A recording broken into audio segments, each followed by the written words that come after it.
Patuloy ang pagtutok ng Kamara sa pagpapaigting ng tulong para sa mga mamamayan sa oras ng krisis. Kaya tinutulak ng mga mambabatas ang pagpapalakas pa ng programang Assistance to Individuals in Crisis Situations o AICS. Ang detalye ihatid sa atin ni Kate Renya. Kate? Dahil nagsimula na ang inisyal na deliberasyon ng Committee on Social Services sa Kamara para sa iba't ibang panukalang batas na naglalayong i-institutionalize ang AICS program ng Department of Social Welfare and Development. Ibinahagi ng DSWD sa komite na handa silang magbigay ng agarang tulong sa mga nangangailangan kabilang ang medical, funera, pagkain, transportasyon, edukasyon at psychosocial support sa mga nangangailangang individual.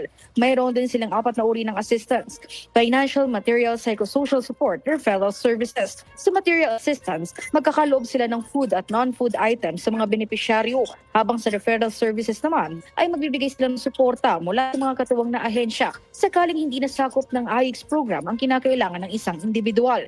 Maaari itong ma-refer sa LSWDOS, Residential Care Facilities at NGAs at ONGOs.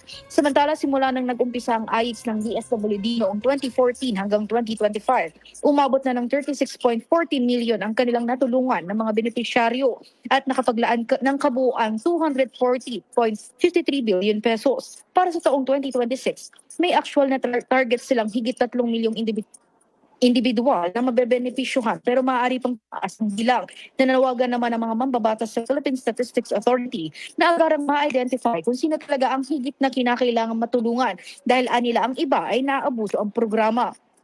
Kasama sa mga panukala ang House Bill 846 ni Representative Jesus Manuel Bong Suntay na naglalaman ng safeguard laban sa pang-aabuso at compliance obligations. Mayroon din panukala na naglalaan ng pondo para sa AICS program. Nilalawakan din ang suporta sa AICS sa pamamagitan ng pagtakta ng parusa sa paglabag sa programa.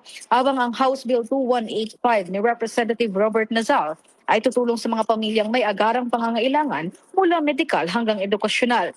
At yan muna ang update mula dito sa Kamara. Para sa totoong balita sa Bagong Pilipinas, Kate Renya, Congress News.